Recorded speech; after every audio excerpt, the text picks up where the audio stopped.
1400 قبل مسیح میں حضرت موسیٰ کو تورات ملی، تو 1400 قبل مسیح سے بنی اسرائیل ایک امت کی حیثیت سے ان کی تاریخ شروع ہوئی۔ حضرت موسیٰ کے زمانے میں جب تورات حاصل کرنے کے بعد پھر آپ آگے بڑھے فلسطین کی طرف، اور آپ نے بنی اسرائیل سے کہا کہ اب داخل ہو جاؤ اور جنگ کرو، جو لوگ یہاں ہیں انہیں یہاں سے نکالو، مشرکین ہیں، نہایت گمراہ قومیں یہاں آباد ہیں، یہاں سے نکالو، تاکہ یہ سرزمین جہاں تمہارے جد امجد ابراہیم رہتے تھے، یہ سرزمین جہاں تمہارے جد امجد اسحاق رہتے تھے،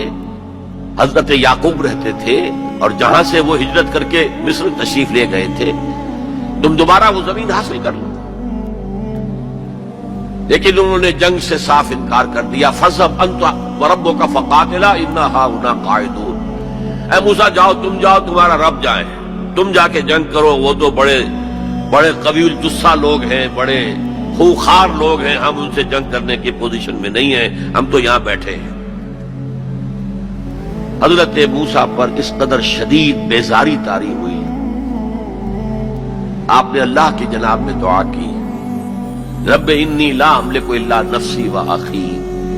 پروردگار مجھے تو اختیار ہے تو اپنی جان پر اور اپنے بھائی ہارون کی جان پر۔ اور یہ پوری قوم انکار کیے بیٹھی ہے۔ 6 لاکھ میں سے صرف 2 افراد نکلے تھے، یوشع ابن نون جو بعد میں جانشین ہوئے حضرت موسیٰ کے اور نبی تھے، جوشوا کہتے ہیں بائبل میں انہیں، اور کالب بن یفنہ، یہ 2 رسول، 2 ان کے یہ امتی، 4 آدمی۔ ظاہر بات ہے کہ وہ کیسے جنگ کرتے۔ تو حضرت موسیٰ کی دعا تھی کہ رب انی لا املک نفسی الا نفسی واخی فافرق بیننا و بین القوم الفاسقین، تو اے اللہ اب ہمارے اور ان فاسقوں کے درمیان علیحدگی کر دے، میں اب ان کے ساتھ نہیں رہنا چاہتا، ان ناہنجاروں کے ساتھ نہیں رہنا چاہتا۔ اللہ نے فرمایا نہیں موسیٰ، رہنا تو ہوگا تمہیں انہی کے ساتھ، البتہ انہیں ہم یہ سزا دے رہے ہیں کہ 40 برس تک یہ ارض مقدس اب ان پر حرام ہو گئی، اسی صحرائے سینا میں بھٹکتے پھریں گے، یتیہون فی الارض، اسی سے اس سینا کے صحرا کو صحرائے تیہ کہا جاتا ہے، یتیہون فی الارض۔ اسی 40 سال کے دوران میں حضرت موسیٰ کا انتقال ہو گیا، حضرت ہارون کا انتقال ہو گیا، بلکہ یوں سمجھیے کہ تقریباً پوری نسل جو مصر سے نکل کر آئی تھی وہ فوت ہو گئی۔ اب ایک نئی نسل پیدا ہوئی صحرا میں، جو غلامی کا داغ اٹھائے ہوئے نہیں تھی، صحرا کی وسطوں میں پیدا ہوئے۔ جیسے کہ اقبال کہتا ہے، فطرت کے مقاصد کی کرتا ہے نگہبانی، یا بندے صحرائی یا مرد کوہستانی۔ شہری لوگوں کے اندر تو طرح طرح کی کمزوریاں آ جاتی ہیں، اخلاقی اعتبار سے بھی، بڑے بڑے شہر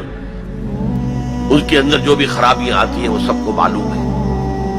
تو فطرت کے مقاصد کی کرتا ہے نگہبانی، یا بندہ صحرائی یا مرد کوہستانی۔ تو صحرا میں جو نسل پیدا ہوئی اب 40 سالوں میں، اور وہ جوان ہو گئی، اس نے پھر جوشوا یعنی حضرت یوشع ابن نون کی سرکردگی میں جہاد کیا، قتال کیا۔ جیریکو، اریحا اس کا نام تھا، آج کل آپ پڑھتے ہوں گے اخبارات میں، وہ اسرائیل میں اور جو فلسطین کے شہروں میں جیریکو ایک مشہور شہر ہے،